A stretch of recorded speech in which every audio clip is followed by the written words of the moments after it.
राम राम. मी Prakash Mahajan, Mahajan and Mahajan YouTube चॅनलसाठी. आपण अद्यापही जर Mahajan and Mahajan YouTube channel subscribe केलं नसेल ते त्वरित करावं ही विनंती.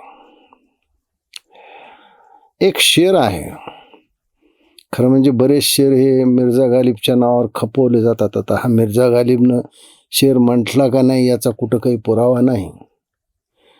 तो शेर असा आहे कि इस दुनिया में अहमकों की कमी नहीं है. अहमक म्हणजे मूर्ख, हटवादी, अज्ञानी या अर्थानं तो शब्द वापरलेला आहे. इस दुनिया में अहमकों की कमी नहीं, एक ढूंढो हजार मिलते हैं.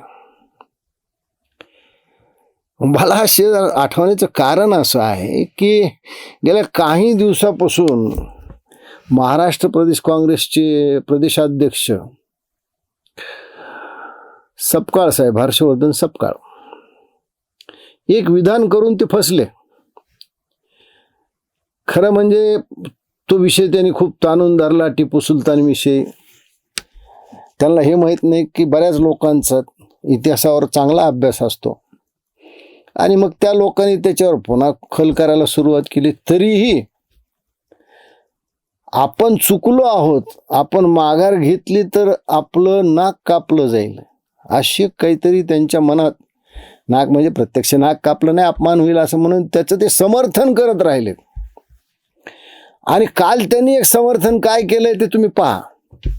माझे पुतळे जाळण्याच्या ऐवजी त्यांनी जर गागा भट्टचा पुतळा जाळला असता, त्यांनी जर कोरटकरचा पुतळा जाळला असता, त्यांनी जर राहुल कुलकर्णीचा पुतळा जाळला असता, त्यांनी जर कोश्यारीचा पुतळा जाळला असता तर ते शिवप्रेमी त्यांना म्हटलं गेलं असतं.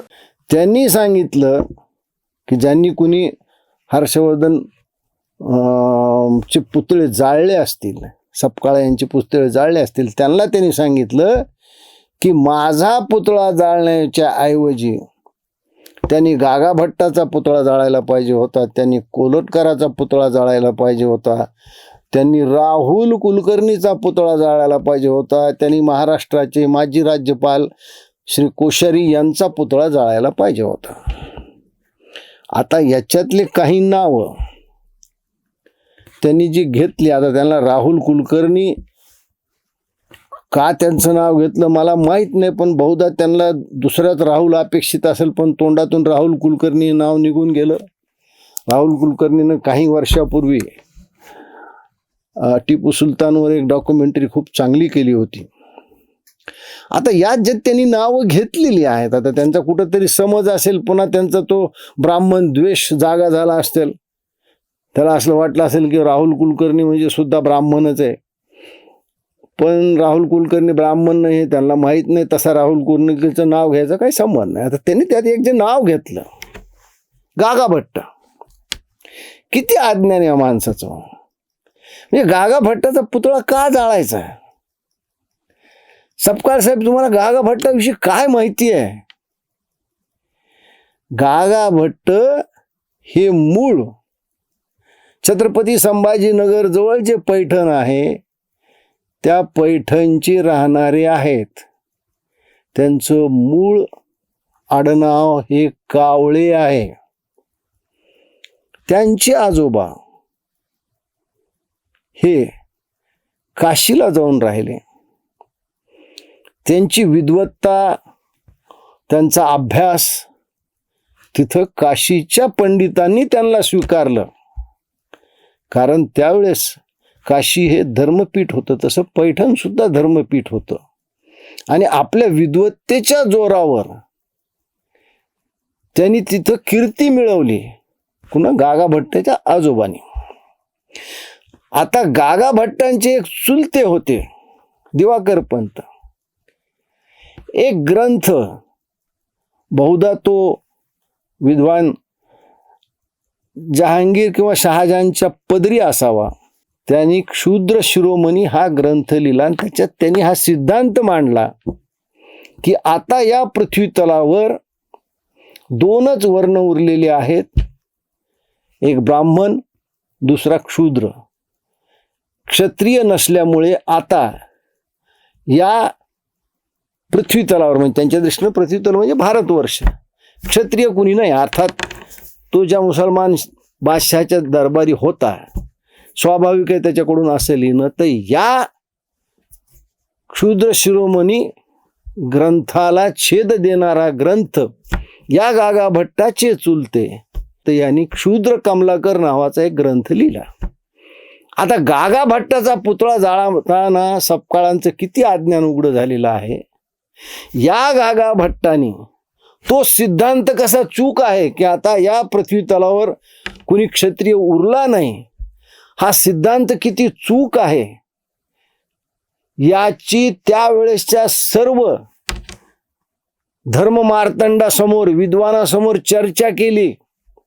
त्यांनी हे सांगितलं की आजही क्षत्रिय अस्तित्वात आहेत, पण त्यांच्यावर संस्कार नसल्यामुळे, संस्कार लोप पावल्यामुळे आज ते क्षुद्रवत झालेले आहेत. हा सिद्धांत त्यांनी मांडला आणि छत्रपती शिवाजी महाराजाला ज्यांनी विरोध करण्याचा प्रयत्न केला त्या विरोधाला यांनी छेद दिला आणि छत्रपती शिवाजी महाराजावर सर्व धार्मिक संस्कार केले. महाराजांची पुन्हा मौंज केली, महाराजांचे पुन्हा विवाह केले. हर्षवर्धन सपकाळ इथं महाराज किती मोठे ते तुम्हाला सांगतोय, तुम्हाला माहित नसेल. महाराजांचं वय त्यावेळेस साधारण 44 वर्ष असावं आणि महाराजावर संस्कार केले. त्यांचं मौंज झाल्यावर जो विवाह करायचा होता त्या काळात सुद्धा महाराजाला कुणीही मुलगी दिली असती, पण त्या काळाच्या मध्ये साधारण मुलीचं लग्नाचं वय 8 ते 9 वर्ष होतं आणि महाराजांचं वय 44. महाराजांनी किती फार मोठा प्रगतिशील निर्णय घेतलाय. हर्षवर्धन सपकाळ, तुम्ही कुणाची चुलत, टिपूची चुलताना कोणा आपल्या महाराजाशी करतात लक्षात घ्या. महाराजांनी सांगितलं की या वयात मी अशी विवाह नाही करणार.